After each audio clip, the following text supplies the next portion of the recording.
Ce qu'on sait ici à Téhéran, c'est que l'agence Mizan, une agence de presse officielle qui dépend de la justice iranienne, a démenti hier soir des informations sur la condamnation à mort d'un jeune Iranien, Erfan Soltani, qui, selon des organisations des droits de l'homme, avait été condamné à mort et devait être pendu mercredi.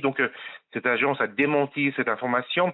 Cette agence a précisé ensuite que, en fait, ce jeune est détenu dans la prison dans une prison dans la ville de Karaj, à côté de Téhéran. Il a été arrêté samedi et qu'il est accusé seulement, selon les termes utilisés par l'agence, d'action contre la sécurité nationale et de propagande contre le régime. Toutes ces dernières années, de telles accusations valent en fait une peine de prison qui peut aller jusqu'à 5 ou 7 ans de prison. Ce qui veut dire qu'en tout cas pour de ce jeune Iranien, il n'y a pas de peine de capitale prononcée selon cette agence de presse officielle.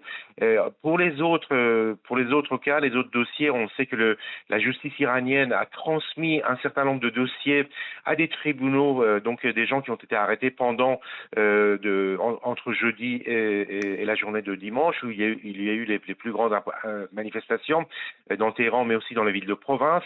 Ces dossiers doivent être traités en priorité par les tribunaux, selon le procureur général de l'Iran. Mais pour l'instant, il n'y a aucune information sur d'éventuelles peines prononcées et de jugements prononcés par ces tribunaux. On peut penser que pour l'instant, il n'y a pas de peine capitale prononcée contre les personnes arrêtées depuis le début du mouvement de contestation.